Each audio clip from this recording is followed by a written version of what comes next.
All right, let's do a tutorial how to run a buffing machine. This is a circular buffing machine, 16 inch. That's what it looks like. This lever, or something similar, releases the arm, goes up and down. You adjust it to the point so it's basically at your belt level. That's where you can find a nice balancing point. That's at my belt level. Boom, lock it down. Here is the pad driver. The pad driver goes underneath the machine. And you put a similar size, or you put the correct size, 16 inch pad. This is a 3M pad, 16 inch. It goes on there. These teeth, they're like rubber teeth, but they will scratch your floor. You don't want them coming in contact with your floor. So, put that on. Matter of fact, I always run a white pad under it. And in this case, I'm going to err on the side of caution and go get my white pad. Okay, so I've got the white pad. I put the white pad on first. That's also 16 inch. The white pad, they also call them a polishing pad. Sometimes when you're doing wax, that's what you use as a white pad to shine it up. So, put the white pad on first, the Scotch-Brite pad underneath, boom. Starting in the closet, you always, me too, when I remember, and I'm not being foolish, you start in a closet in case something bad happens. This is a dark color stain, Jacobin. The customer applied the stain and sanded the floor. I'm not going to criticize the sanding job, it was a very good DIY sanding job, and it's not unusual for there to be stop marks in the floor from the big sanding machine. There's one right there. They're subtle, but your professional floor man is not supposed to leave those for you. Oh, here's a couple more, but like I said, I'm not here to criticize the sanding job, but if you're sanding your own project, you want to always lift and put the sanding machine down very gently as it touches and impacts the floor and when you pick it up. Professional floor man should not put those, but everybody's human. Things happen. You step on the wire, you forget to take it out afterwards, and then you agonize over it because you have to take it out. Or enough on that. So, customer sanded and stained the floors. I put two coats of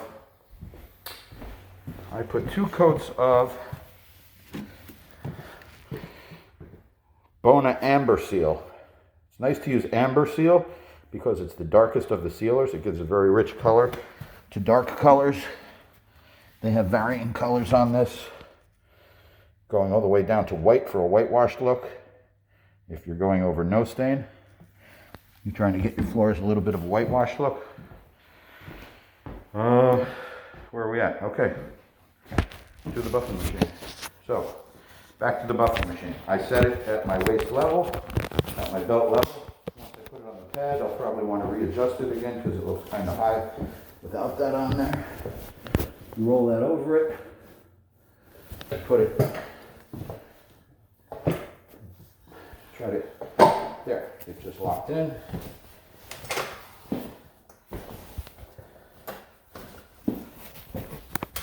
Take the wire out.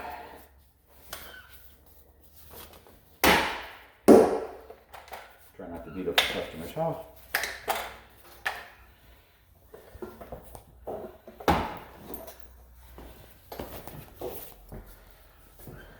Take all the wire off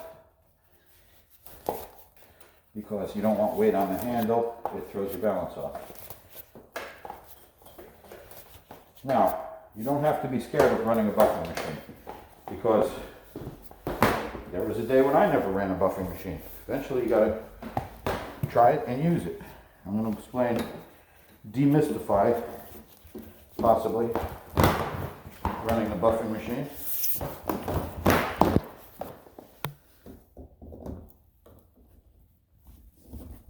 Plug it in, boom, get all the mess out of the way. I was using this fan and the ceiling fan to help dry my finish thoroughly.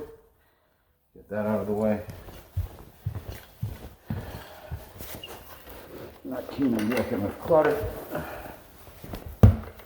Clear everything that's going to be in my way of where I'm working.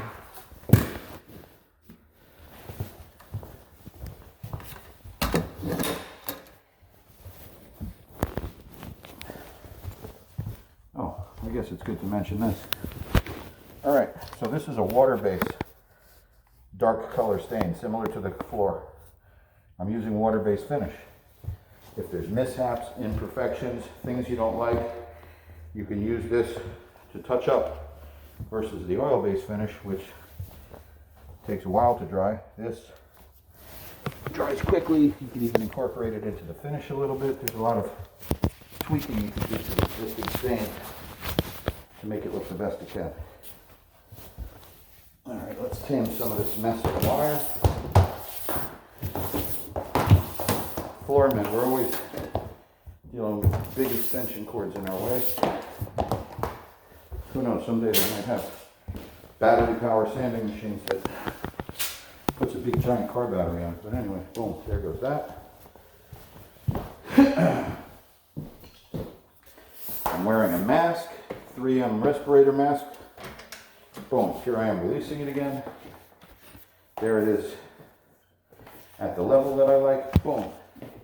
Tighten that down. Be shy about tightening that good. Okay, that's tightened good. Here, that's your dead man switch. That's the dead man switch. You have to press that in order to make the handles operate. It won't do it unless you press that button in. Alright, so starting in the closet so I don't mess things up. I'm just going to use the brown pad because I could walk into a job and tell right away how it's going to be just with my stocking feet. A little bit of roughness, but I feel like this pad will be able to deal with that. You want to start with the least aggressive methods you can on screening your floors. Can't say it enough, especially on dark floors. If you burn through the finish in a little spot, like in this doorway, that'd be a horror of a repair. Matter of fact, you may end up sanding this entire section again, staining, starting over, just because you messed it up there. Okay, here we go. Now you press this button in, and then when you pull the handle, it's going to spin. And you keep it basically at its balancing point, and it will stay level. You just let it stay level, and I'll explain how you make it go left and right in a second. I just want to do the closet.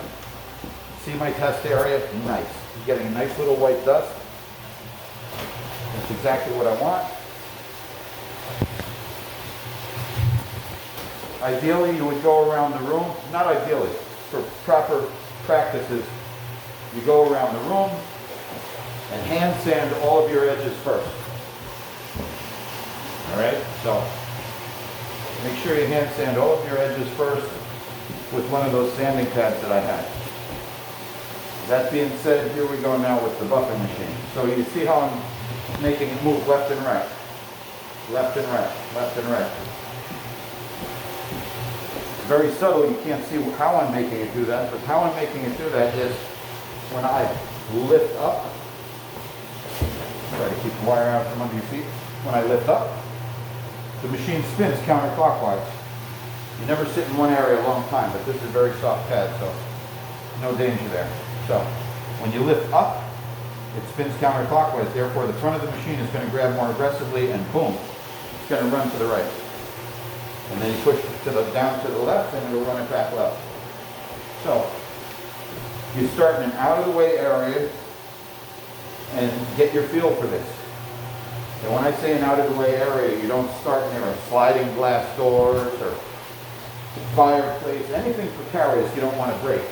Because like I said, there was a day when I had to walk up to this for the first time, and I bounced the machine off the wall really hard, because your first instinct is to try to muscle. You're not going to muscle this. This machine, I don't know, let's say it's 1 horsepower. It's a big heavy motor. Probably more than that, but you lift up to the right, it's going to go that way. Then you panic, you try to overcompensate, it goes flying back that way. So it would go smashing into the wall like that. And it could do it with a great deal of force. But how you get out of this situation is, so let's say it's going out of control. Oh my God, here we go. That's what I did. I let go of these handles, but I still held onto the machine. This way it gives you time. The machine doesn't have a long spin time. It basically stops right away. Has a very short continued spin time. So here we go again. Going to the right. Oh my God, I'm out of control. Boom. Let these fingers off, but I still am holding the machine. Still holding it. Let these fingers off, and then you say, okay, let me gain my composure. That was scary. Boom. Okay, here, I got my balance again. Left. Oh my God, it's going too much. Boom. Right. Left. Right. Oh my God, it's getting into a cycle that's out of control. Okay. Loosen your finger grips again. All you have to do, let go of these paddles. If you let go of these paddles, every machine will have them, unless it's, you know, a really old machine that somebody's doctored a million times. I've seen them with the light switches on the side. You know, we don't need those as foremen, but it could be dangerous because the machine's not going to stop. There we go. Okay, so lifting up to the right. Here I do. The perimeter of the room. Lifting up to the right. Oh, it ran over there. You can't see the minor adjustments I'm making because I'm stopping the machine by lifting up and down. Up, lifting up, it goes to the right. Down, it goes to the left. Up, it goes to the right. Down, it goes to the left. Up, it goes to the right. Down, it goes to the left. Practice this in, let's say, the crummiest room. You don't start this in the master bedroom or in the living room if you're just practicing, or any of the high focus areas. Just get the feel for it in, let's just call it the crummiest room. Little tiniest room. Whatever's the tiniest room that of the lowest importance. Like you wouldn't start and try training inside the front door of the whole house. The most visible area in the whole house. All of your floor work, here's a good tip. All of your floor work, we're not machines. People do good jobs, but if you search, there's imperfections. I don't care what job there is. If you search, there's something that you wish was a little better. Even the jobs that are mint, there's always room for improvement. We're not machines. So here I am, buffing it.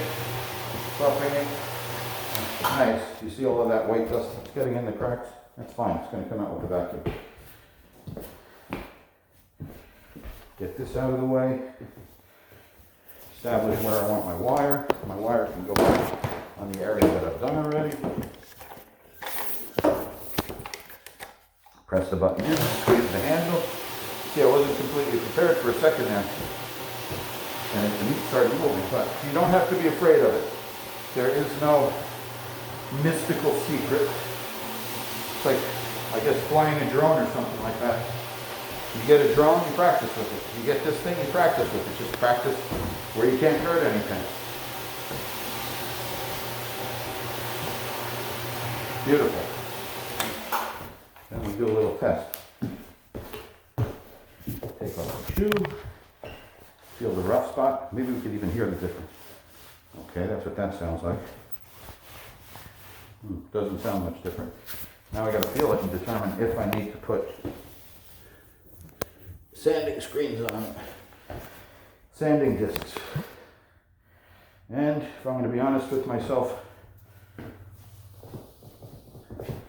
as much as I don't want to, I'm going to put sanding discs on it.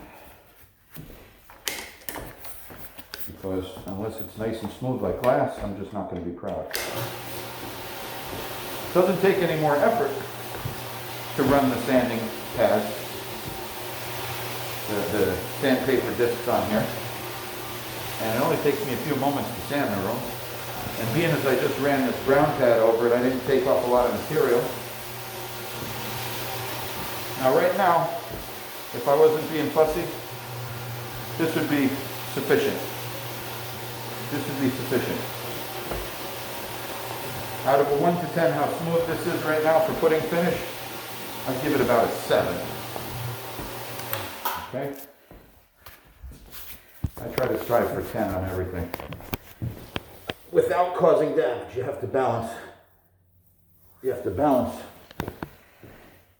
smoothness with causing damage, because the first rule is cause no harm. So, let's put these discs on. I'm going to have to use 3 of them. I take this off. Boom.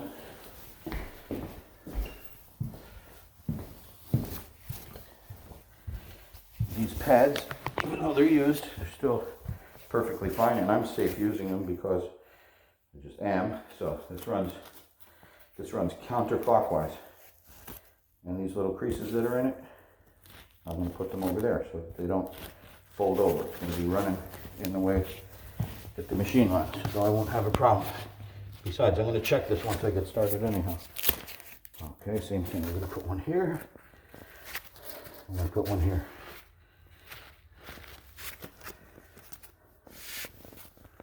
I'm going to put one here. Boom. Now we go back to the closet again. Let's be real. Something happens in a closet, make a little minor touch-up, and it's not going to be the end of the world. If it happened in the doorway, it's not going to be the end of the world either, but the customer won't be thrilled if you can't fix it, and you're not going to be thrilled having to fix it, or even for yourself. So let's see how aggressive this is. I got to do a quick test. Not that quick. Okay. Wow. Hear that? Boom. Problem. Perfect example. I got my brown stain and I'm in the closet. I don't know if you can see this, but here I am with a repair in the closet. I got to use my black stain. Even though I put 2 coats of finish on this, it still managed to cut into the stain. So I'm going to abandon that idea, and I'm going to use my dark stain after I vacuum, rub that, and it'll go away. So here we are back to this idea. That is going to have to be as smooth as I can make this job. Because honestly, I don't know the methods or techniques the customer used putting the stain down. Had I put the stain, it would have embedded in the wood and it would not have done that. So there we go. This I guess seminar tutorial is showing a lot of things that could happen. Let's go back to our pad. This room is done. Go back to our pad. Take these off. And we're just going to brown pad this job because that's all we can do to it. Already, let's look at this room. When you look at this room, it needs more finish, but it has a nice overall luster, and it's fairly smooth enough. Is it piano grade finish? No, it's not piano grade finish. But like I said, if I had done the stain, I wouldn't have been able to burn through that. So this room is done, and I have a repair in the closet that is not difficult. Let's go to the other small room. Notice I'm not in the master bedroom yet. Not in the master bedroom yet. I'm just in the peripheral rooms. And if I was even that much smarter, I would have came over here. See, you learn every day. Was I being lazy, stupid, whatever? You know, it's like Monday morning quarterback. But as long as you do it in places that you can only be in so much trouble, that's fine. Okay, lift the handle, tighten it down. It's just easier to roll it into another room like this. Sometimes you're lucky and the driver pad doesn't fall off. So far so good, it's just staying on there where it's supposed to be. Am I annoyed I have to fix that? Yes and no. Am I surprised that happened? Not really, because I noticed when I was putting the finish down that the stain seemed somewhat delicate. I rubbed as a test area to see what was going on. And I noticed the stain was easy to take off. So let's go over here, closet again. Who knows, maybe this room is different. He could have been learning, he could have been doing a learning curve as he was putting the stain down. Maybe this was the first room he started on, and this is even worse condition over there. Okay, here we go, boom, belt level.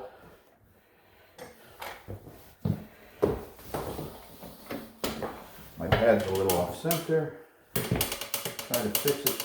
Just try to get it as on center as you can. That's close enough. I'll go with that.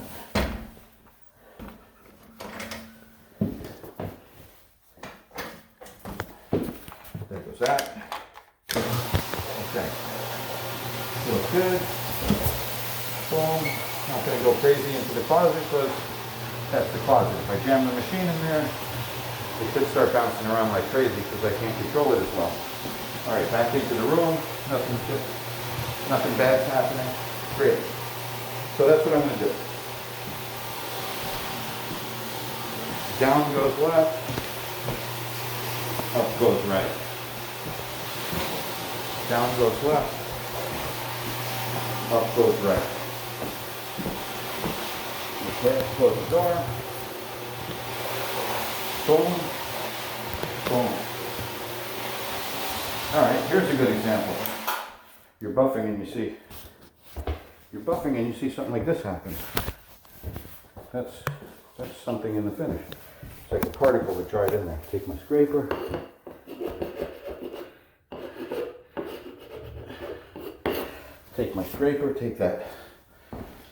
Take that boogie off of there.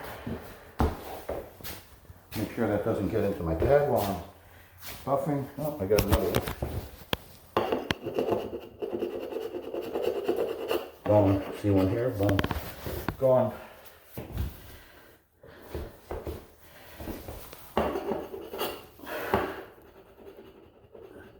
Sometimes pieces of white paint from the wall get into your stain. Not into your stain, get into your finish as you're putting the finish down. Crumbs, imperfection, gnats, mosquitoes, flies, moths.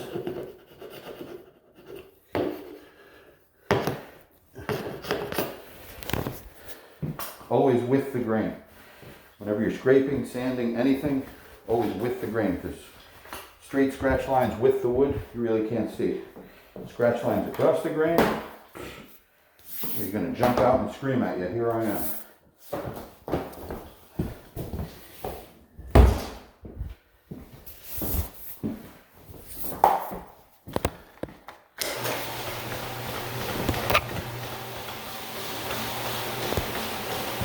Alright, so, see the machine's wobbling? I was concerned about it being centered before. Now please tell centered it is. I gotta start over.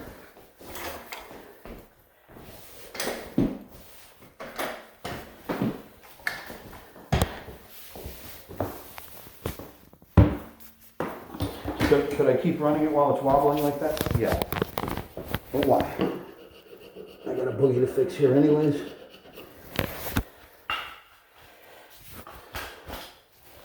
Alright, let's get these guys nice and square and true. Boom. Get these centered nicely so the machine doesn't wobble around. There we go.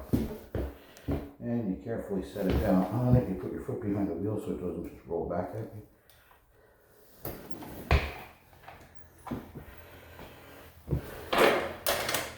That's centered better. Is it perfect? No. If it wobbles, I'm going to have to do it again. Usually you're working with somebody and you have them center it for you. Here we go. Okay. Not wobbling so much. Nice. That's doing well. Maybe a little bit lower. Okay, right at the belt level.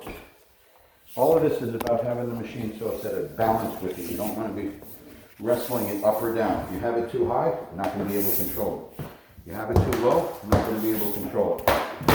I find that right at belt level is a nice, comfortable place for your hands to rest. And it stays level the easiest. Up to the right, down to the left. Up to the right, down to the left. Right, left. Right, left. Right. So now that I know the finish is, the stain is delicate, I'm just concerned about it being any amount smoother than it was when I walked in on it. And I do hear, your ears will tell you also what's going on. Your ears will tell you. I hear the pad when it grabs a fuzzy area, a rough area. And this is moderately rough. But what the job allows. If it becomes an issue with the customer, then you point out. You say, well, I tried buffing to make it smoother in the closet and your stain was coming off. I don't know why or how, but it definitely has something to do with the methods of application, because I had a that was not an aggressive sanding setup that I had going on. That was 3 discs. Sometimes I put 5 on when I want to sand really hard over an old floor that I'm recoating. Old floor that, you come in years later. Okay. Down to the left, up to the right. Down to the left, up to the right. And be careful with the wire. The wire goes into the machine like spaghetti. Let's say the machine starts wrapping that up. Whoa. You let go of these handles. Because very quickly that line wraps into there and you get into an emergency situation in 2 seconds. Practice releasing, practice releasing, practice releasing. As soon as something goes wrong, practice releasing. The immediate response is going to be wrestle it. If you try wrestling it, you're going to lose and shit's going to get wildly out of control. Boom.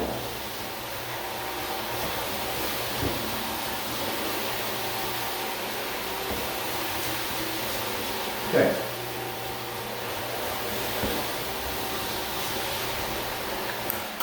I got 2 more white specks on the floor. It's bothering me.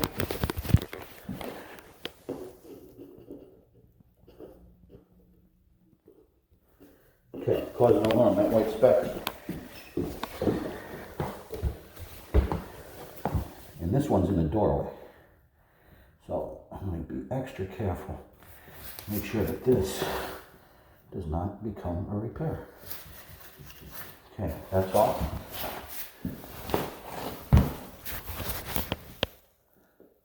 This is my scraper. If I need to, I use my dark stain on it. This is a scraper, the blade's nearly gone, but you put the scraper on here. That's for doing corners.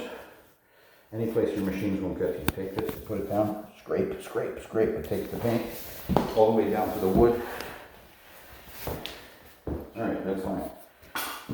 Now, going to the area, the room of the most importance, which is the master bedroom. These little rooms, I did my practice areas. Let's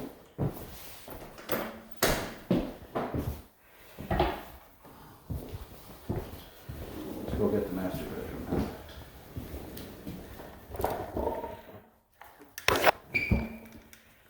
Walk it over those, try not to drop my... Guess where I'm going?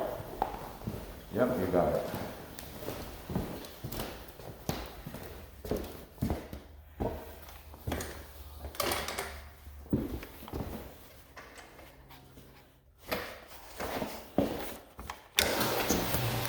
Beautiful.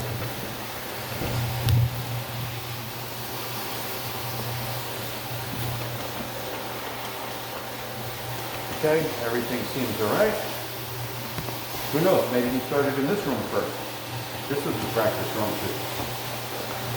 for the learning curve. Or maybe this is the classroom and you got it all down pat. But I'm not willing to take a chance in the master bedroom to use those sanding pads again. This is going to be smooth enough for this project. Now let's say this wasn't going to be smooth enough for this project. We got a very discerning customer here and wants. We got a very discerning customer here and we know that if it's not super smooth, they're going to take exception to it. Well then, you put more coats of finish.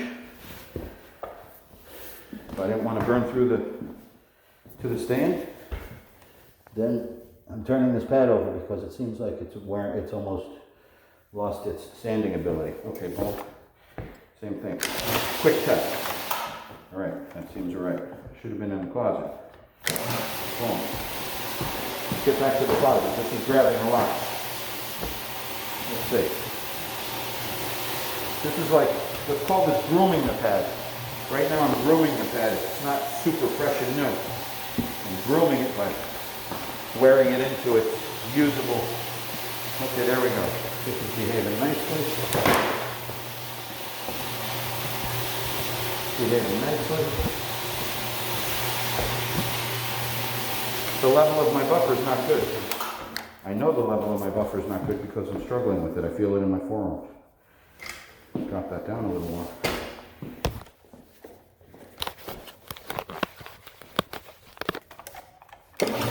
Oh, much better. Boom. Now I'm not struggling at all. I could run the machine with 2 fingers. There. I got the balance.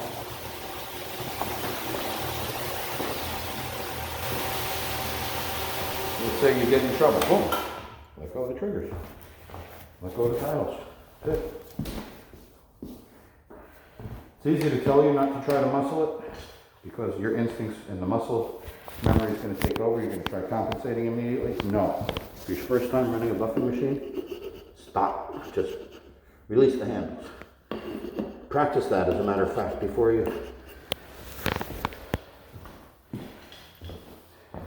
continue too much with the buffer. Practice releasing the handles, because if you have no experience running a buffer, there's going to be times where it feels like it's getting away from you. And if you release the handles, you can't get in any trouble.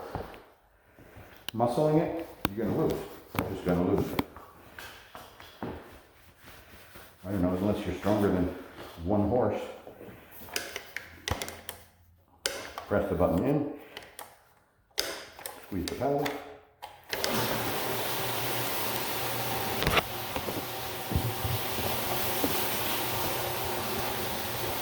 All right.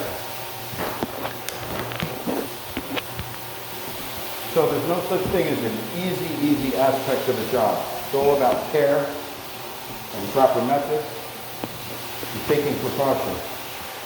First rule always, cause no harm. Cause no harm. If something seems like a bad idea, it definitely is. Look, I just saw that. I just saw this boogie and I was like, oh man, I don't feel like getting another boogie. But, you know, I got to. Don't be lazy. You see something? Get it.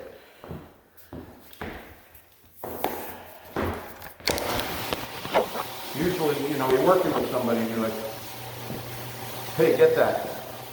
You know, you point to it with your foot like, oh, I got a piece of paint right there. And your helper will get that.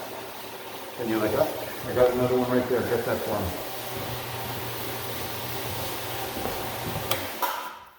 And this is a very focal point in the room. So I'm not going to just leave that. If that was in the closet, I'll be able to sleep at night knowing that was in the closet.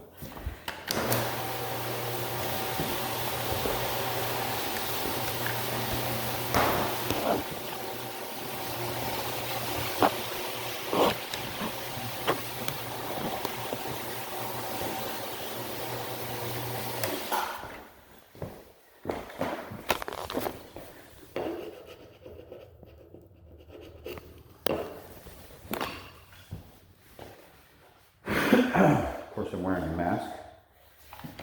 This dust is from the polyurethane that I'm using, so let's just call it chemicals. Don't want to breathe chemical dust.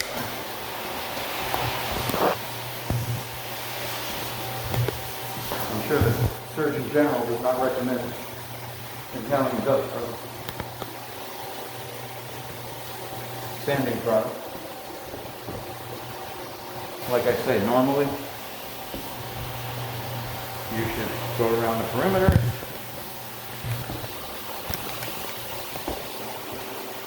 Hand sand all your perimeters so that everything's equally super smooth, but I'm getting close to things that I'm making the call that this is going to be just fine. That's close enough there behind the door.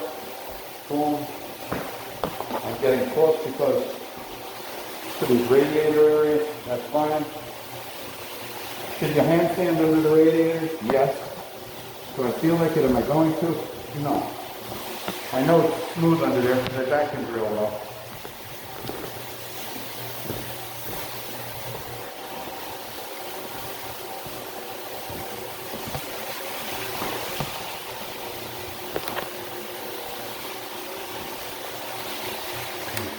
There's another one.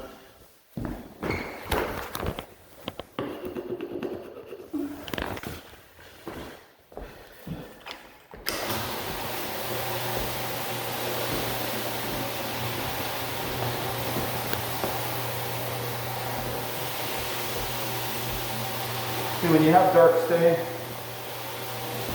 any little cracked piece of paint, I don't know how they get in there, but they just do. So any cracked little piece of paint, the paint chip gets in the finish and it just yells, hello, here I am.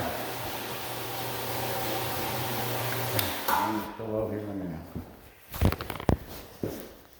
Oh, that's like an now.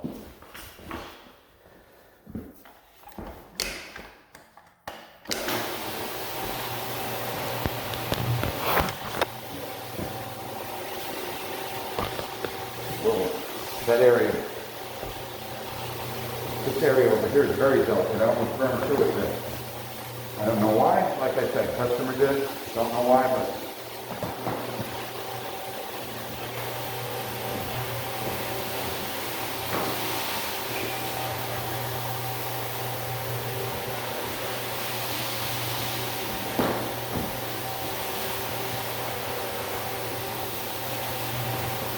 hey, watch out. I'm touching the wire now. The wire might want to get wrapped up in there. If it did, let go of the handles.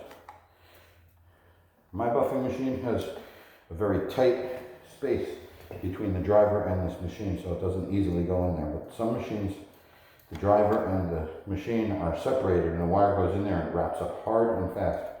Okay, boom. Same thing here. I'm going to push my wire out of the way, but I'm ready to release the triggers if I wanted to. I would do the same thing. I don't just wrestle it out of the way. I let go of the trigger if there's a problem. Because I know I can't win it. Nice and close to the doorway. Push that in there. I know I got that good already. Okay, we got two things to fix over here.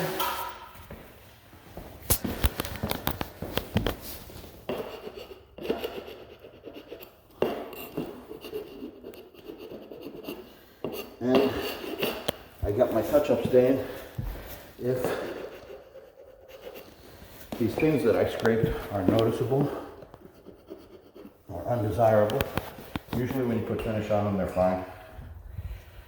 Let's see. I guess the buffer's done. Let's go over the areas that I scraped just because.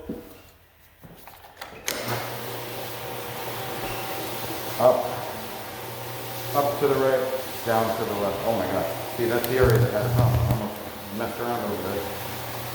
Up to the right, down to the left. That's it. So, even with me taking all the precautions and being very careful, there's some things that happen. And I'm being very careful. If you indiscriminately, sometimes I tell my workers, go ahead and buff the rooms upstairs. Go ahead, buff the rooms upstairs. And you come up, you're like, oh my God, what happened? That's on you. Cause no harm. If you're not doing it yourself, or you question the helper's ability to do something, let's say they have minimal experience on the buffing machine or something, more often than not, they're just not going to pay close attention to the cause no harm rule. They're going to realize afterwards that they caused some harm, and then you'll be the one stuck fixing it with them. Okay, I'm going to wrap this up. Don't need to show you folks how to wrap up the wire. And I guess I'll show you how to use the vacuum in the proper methods. All right, so here we are getting ready to vacuum. This is the vacuum most floor men are using these days. It's a backpack vacuum. It's a HEPA vacuum. It's probably a HEPA insignia there. It's a HEPA vacuum. Pretty self-explanatory, but I'll show you. You take this cover off to empty and put new bags in it. It uses HEPA bags. Then it has continued HEPA filters beyond that. So, let's see. There's the bag. There's the bag.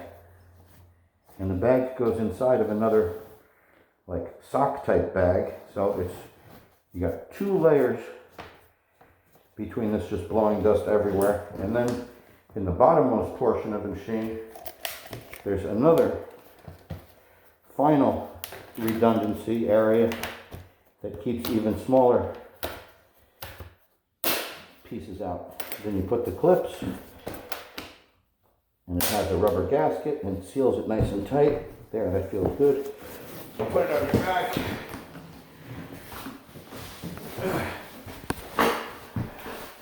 Then you feel like Ghostbusters once you get this on your back. Who are you gonna call? All right. When I'm working in apartment buildings and I'm carrying in the tools, and there's tenants in the building and they look at you with the backpack on your vacuum, and you just very matter-of-factly tell them that you're Ghostbusters. And they usually just look at you strange because they don't know what the hell you're talking about anyhow.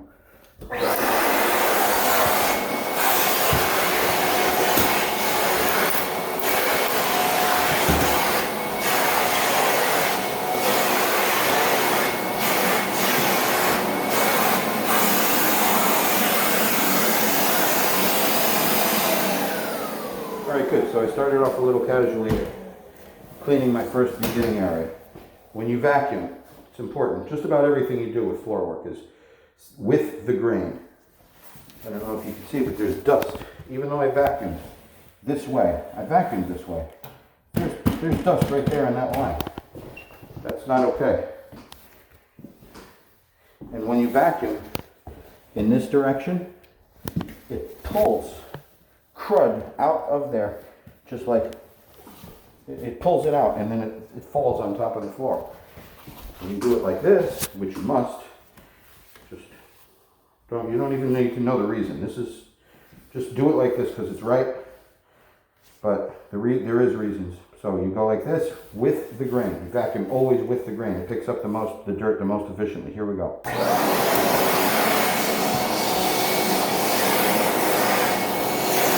Gone.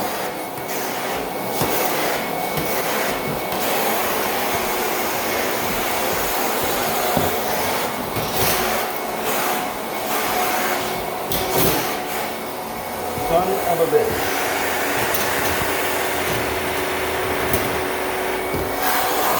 Try not to touch those because they will drive you nuts.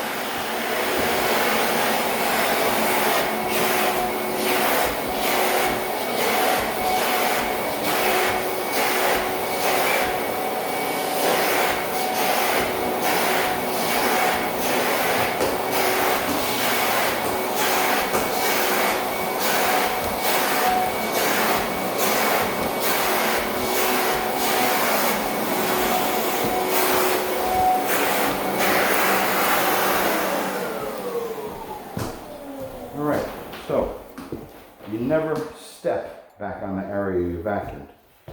And even your wire, you don't want your wire, that wire is contaminated with dust, it's covered with dust. So, put your wire out of the way. Here, this will reach for the whole job right here.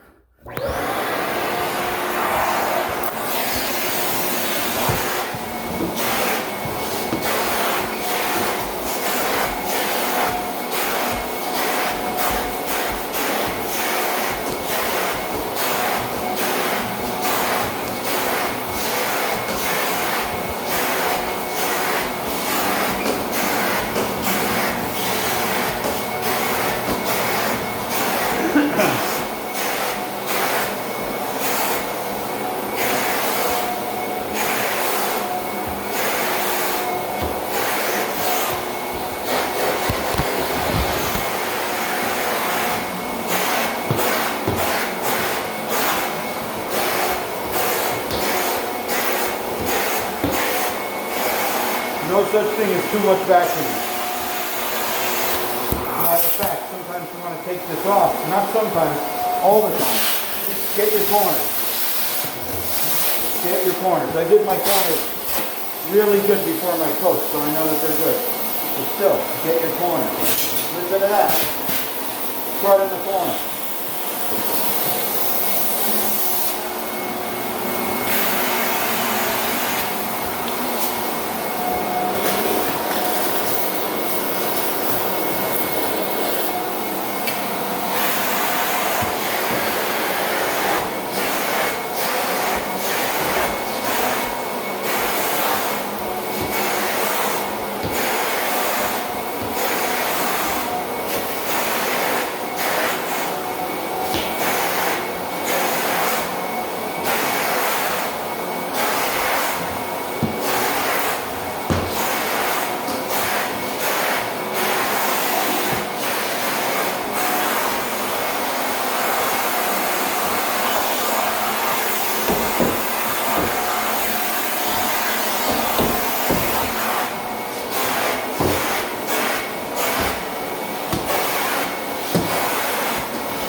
That's a perfect example of what burning through the finish looks like. Now imagine if that was in the doorway. I don't know, but there's no nice way to say it. You're screwed. That would be a very hard repair to make look unnoticeable to the customer. All right, let's get a little more vacuuming done and then we're going to fix that because I think you get the idea about the vacuuming. With the grain, just with the grain, no dust left over. And then you got a tack cloth afterwards. I'll show you what tack cloth means.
fix that burn through.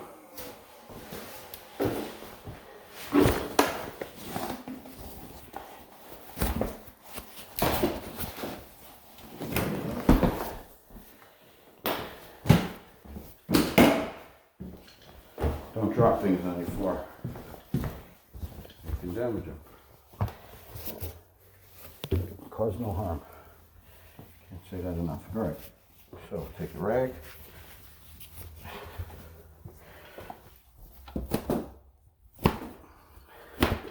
Make sure it's reasonably dust free. Make it into a pad. See, I already have color on it because I did some preliminary touch-up. Now,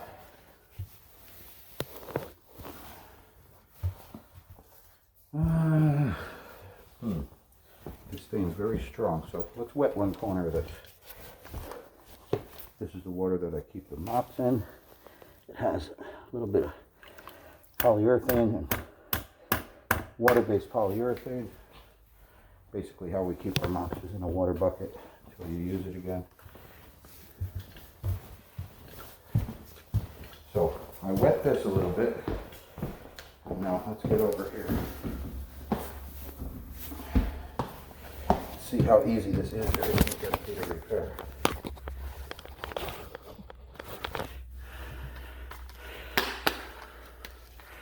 Get the stain.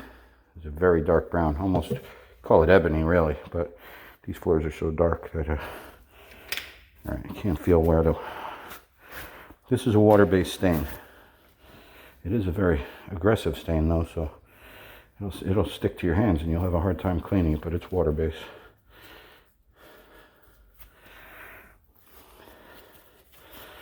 All right, put a little stain on the rag. Boom. Yes, I am glad that I wet it a little because it would be too strong. It would be like using paint. So let's basically see what happens. Boom. We'll test. Okay. Rub this area with the stain. It's in the closet. I'm not going to agonize too much. But if this was in the doorway, that would be noticeable. When I'm done with this, this is going to be noticeable. Is it going to keep me from sleeping tonight? No. But if it was in the doorway and I didn't fix it, oh yeah, I would be very concerned. Let's see. Feather the edges.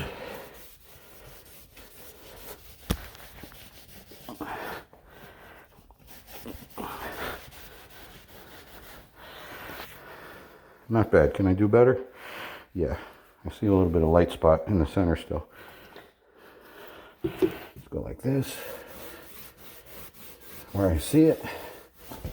Keep the camera from swinging like crazy. It's just clipped to my t-shirt. Okay, I'm going across the grain for a reason now. Because going across the grain, it really grabs a lot. Boom. Boom. I'm going to call that fixed.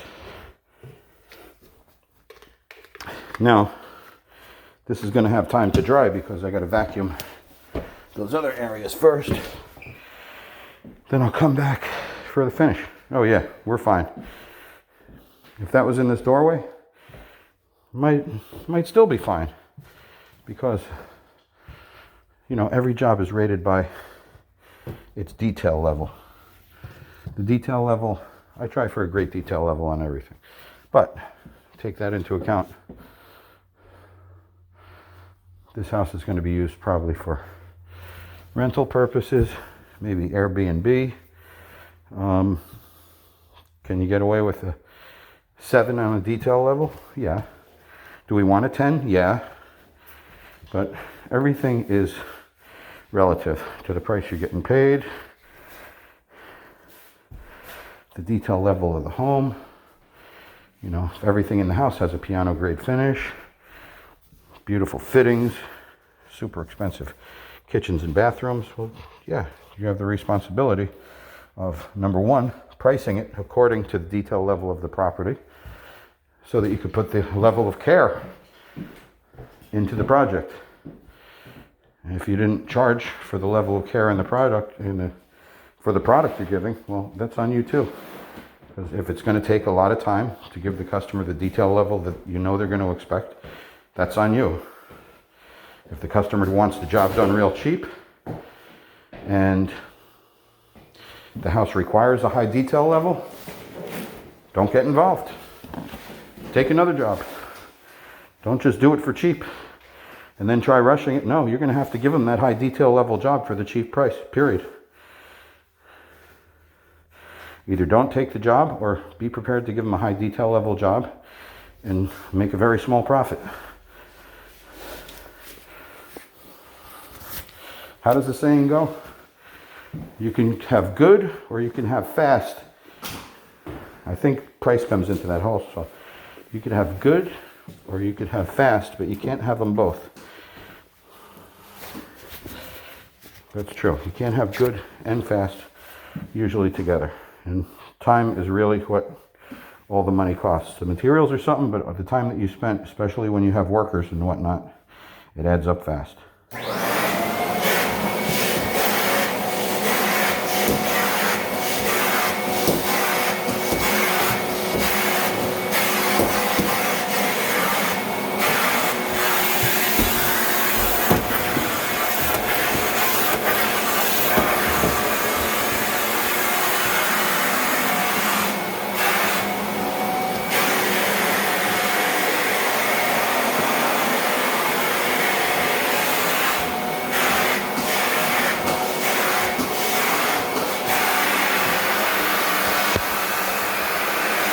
All right, I'm going to finish the balcony.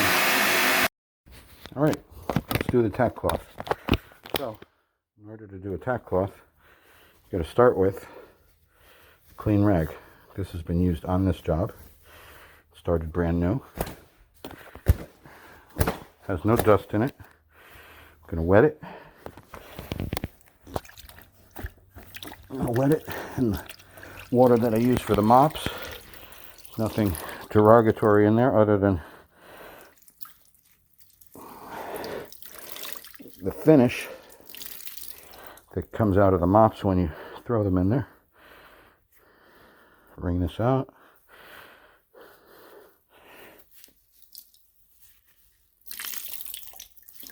And what this process will do is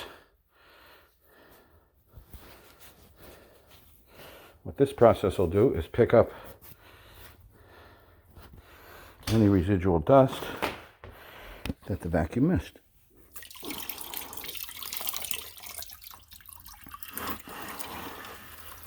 Squeegee the water out of the mop. Boom. Put your towel. Is this dripping wet? Still a lot of water in the mop. Get the water out of the mop. You don't want it soaking wet.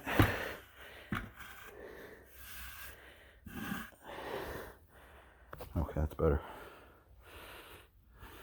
Get this on there. Same thing. Guess where I'm going? Let's go check it out in the closet. Definitely not the closet I fixed.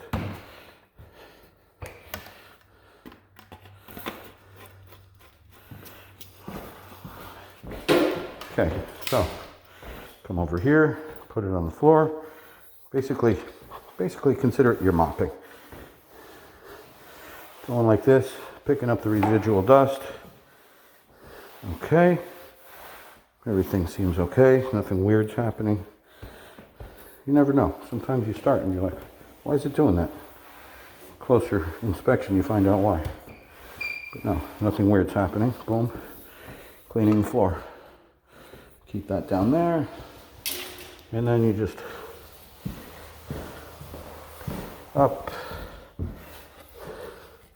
and really, let's shorten this stick. Really, you want to keep the lead end facing that way, because by the time you get to the end of the room, you'll notice that you're, all right, let's do this with some coordination. You'll notice that you're snow plowing some debris. because you're cleaning. You come back in this direction, you could be putting the stuff back in there. Let's go over to the closet and see if there's any debris in here. All right, let's go backwards. Any crumbs, crud? No? All right, if you trust it and it's working nicely, go ahead.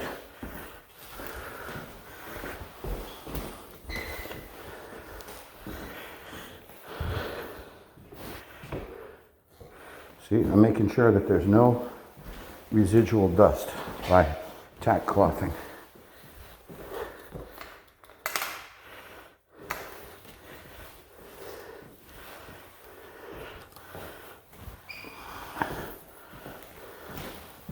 All right, I'm going to go ahead and do this to all the rooms.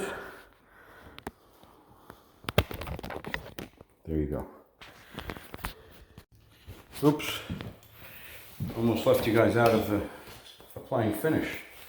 All right, so we're applying finish now. I decided I'm going to use 2 coats. You're always supposed to use 2 coats as your top coat, but like I say, this is a, I don't know, call it a contractor job, something like that. So I'm going to put 2 coats. I'm going to go with another sealer on this because I was able to burn through the finish before. I poured it out.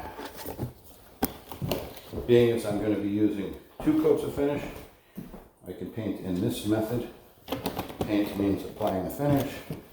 In this method, because this is my fastest method of applying, is I put the finish like this, and I drag it back, up and back, up and back, up and back, lifting at the end. No such thing as, well, actually that's not true. You don't want to mess with the finish too much. You apply it and then you smooth it. Apply it and smooth it. Can't go back to it once it's sticky. No, no, no. Only when it's soaking wet like this. You go back to it when it's tacky, you make problems. Big time problems.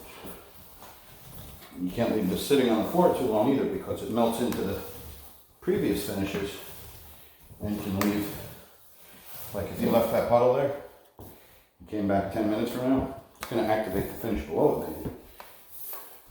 Then when you go push your mop through it, weird things are going to happen.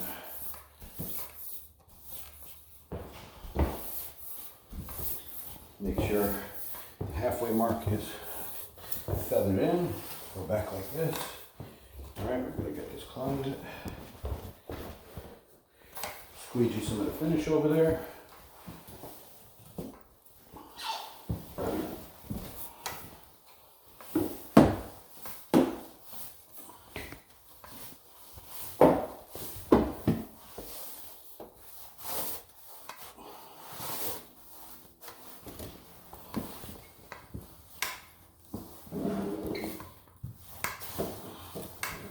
Squeegee some of the finish over there. You always go with the grain of the boards. Everything is done with the grain of the boards on your final strokes. Sometimes you have to go across the grain. Well, you have to. You've got to get out of the room. So here I am going across the grain. I'm going to work this area in first. Make sure it's covered with finish. It's okay to step in your finish. Not when it's sticky. When it's soaking wet, you can step in it if you have to. Just make sure when you step out of the room, you're not tracking finish anywhere. Okay, go back over this, make sure everything. You don't want to throw drips either. Nothing is soaking wet here. The finish is just enough to coat the floor, but not enough to throw drips. Did I get behind the door? Yes, I did. No, I didn't. Okay, good. Get behind the door. Get into the corner. Bing. Okay, don't be cheap in your doorways. The only thing that protects you in the finish and the stain is the finish between the layers of finish between. So look, when I poured that finish, drips went flying, maybe even as far as here, maybe wherever I can't even see it. So I gotta make sure I go like this. Make sure that's no drips over there. Drips are a bad thing. They melt the previous coats of finish and they're very noticeable when you gotta deal with them. And scraping them off and fixing them is not always that easy. Okay, here we are. Getting everything worked in and boom. Now, see, I stepped out of the room. Now I don't trust that my shoes are all that clean anymore. So I'm not going to walk in the room. We'll go like this. Work it in. Lifting at the end. Lifting at the end. Can't really see it because it's just floating off at the end. So I am lifting at the end. Lifting at the end, so it feathers it in. Lifting at the end, feathering it in. Cutting it in nice and neat at the doorway. Finishing that, boom, done. All right, where's my towel? So, my feet are contaminated. I stepped out of the room. Take a wet towel. This is the towel that I used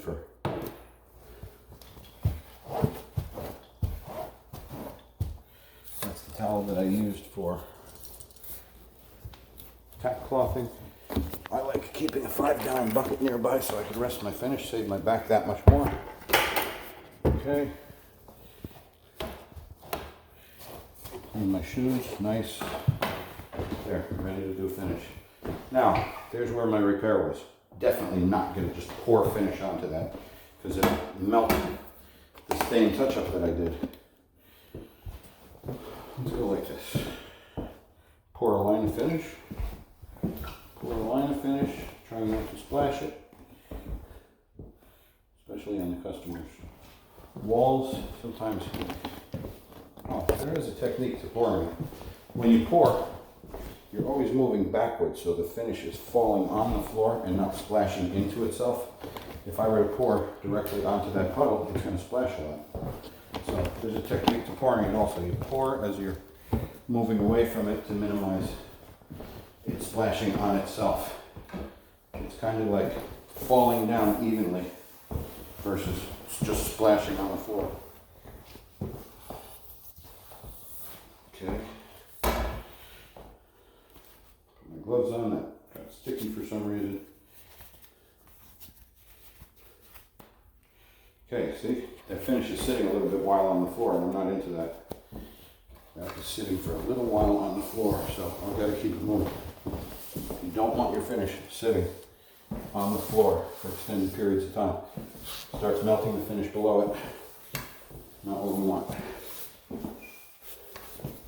Because this finish was just done yesterday, so it's not cured. It's just dry enough to work with, but that definitely doesn't mean it's cured. Okay, pulling back like this and puts a puddle on the floor. Pulling back leaves a puddle there. Pulling back leaves a puddle there. Pulling back and then tilting down, sliding into it all the way to the end. Boom. Because that's the end, it's not so crucial that I lift, and I can't lift anyways, I'm under a radiator. So, boom. Pulling back with it tilted up, going back down like this. Back tilted up, back into it. Boom. Yes, back tilting up, pushing down, cleaning the pad off actually. Back tilting up. See, and you're always going halfway over what you've already done. Halfway over what you've already done. And you just go ahead and do it. Using the same method. Tilt back. Oh no. These are my definite nemesis. So when these things fall off, not only do they fall off, they also put crud in the floor. So you gotta pick it up very carefully. Try to rehang it without having it fall down again. Please behave. Thank you. So, do not, I definitely don't want to touch that again. And I'm lucky the crud didn't fall off of that into the work. So then I'd have to take a rag, wipe it all up, stop, and my finish will be sitting there melting on the floor, so you gotta move quickly. Okay, boom, there's that. Now, let's do this closet. My mop is already loaded up with stain. Not stain, my mop is already loaded up with finish. Boom. I don't want to scrub the area where I did my repair. load it up with some finish. Go over this. Nice and easy. Boom, done. Nice and easy, done. Boom.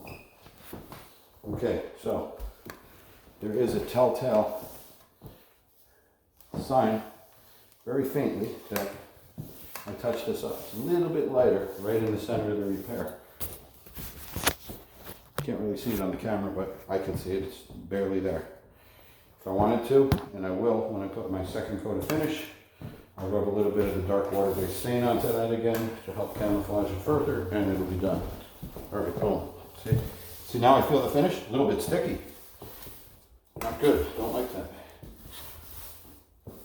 So now, go back after this a little bit faster, work this in, because you don't want to go into your finish while it's sticky. It'll show the brush marks from your applicator. Okay, I'm out of finish, but still, you're always looking into the light source to see if you have any drips or anything that needs to be brushed further. Okay, good. Let's get some more finish.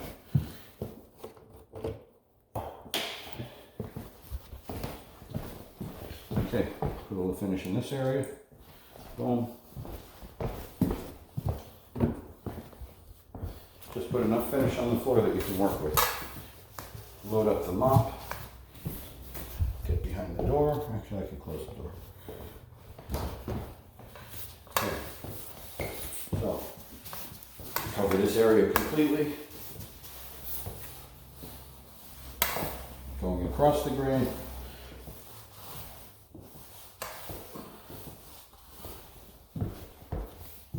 All right. Then we blend it back in again. This method's a little different. You're dragging flat and coming up. Going into it, always touching lightly where you ended last, and then going like this. And you just make sure everything's happy here. Boom. Don't touch the finish when it's sticky. Just let it dry and deal with it for the next coat. And if it's your last coat, it doesn't matter. Don't touch it when it's sticky, because you'll have worse results than what you're trying to deal with.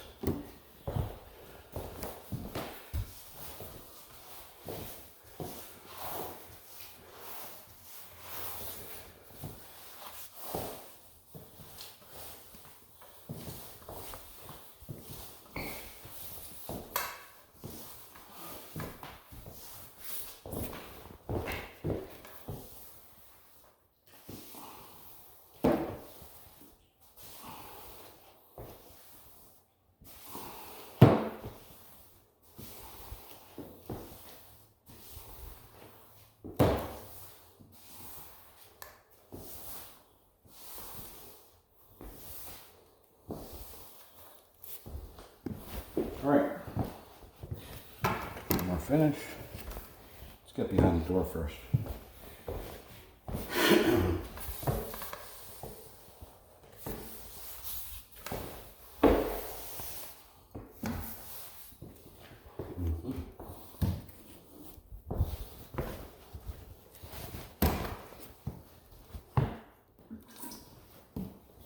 See, I threw a splash. Splash went all over that way. Make sure I get it. Work this in real good. And you definitely don't pour more than you can use. This is borderline like.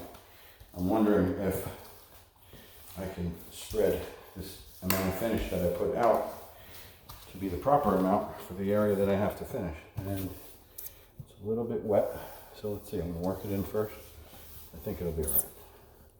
But if it wasn't all right, well then I would soak up as much of the finish that I could in the pad, go into the closet in the next room and squeeze it out or spread it out. Okay, let's blend the doorway. This is your most crucial area of the room. Definitely cannot have no stop marks here. It has to be smooth, nice. Don't throw any drips at the end. Lifting at the end. Lifting at the end. Straight with the boards, because when this dries, sometimes you see exactly where your mop strokes are. And if you have straight, you don't see them. If you do it like a snake, it'll dry and you'll see exactly the path that it took.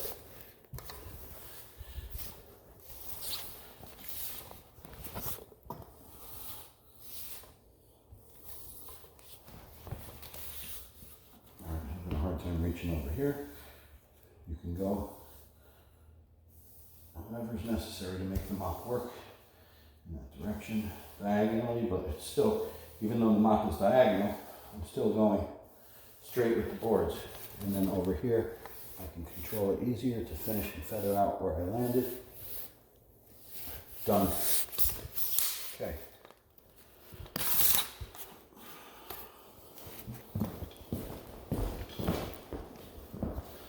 Shut this fan off. You don't want fans blowing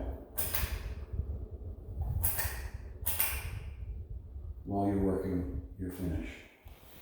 Matter of fact, you want your finish to dry slowly while you're working with it because it tacks up.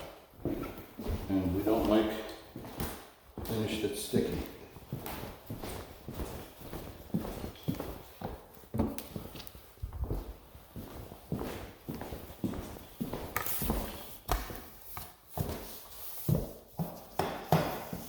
Okay, lengthen a little again. I'm going to go across this. Matter of fact, I see an area where I need to extend. I've got to move fast because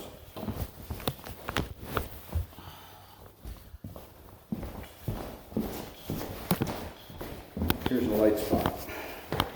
So I'm going to try to reactivate the stain that was on there by touching it in the finish. No, that does not work.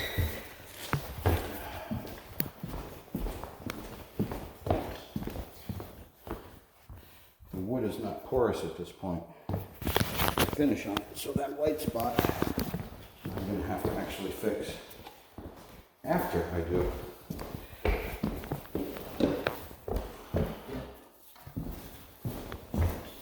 After I do this,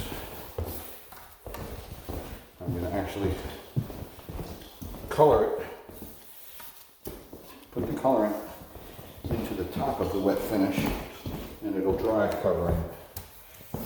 Okay, work it in, tilt it back, drag the pile, push it in, smoothing it down. Boom, boom. Drag the pile, smoothing it down. Drag the pile, smoothing it down. Drag the pile, smoothing it down. Another reason you don't want fans going, that's why. Your stick goes in the fan while it's spinning.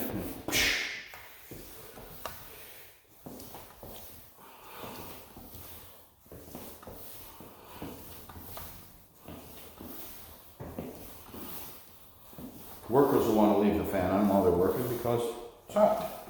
If it's hot, they have the fan on. Nice. Well, guess what?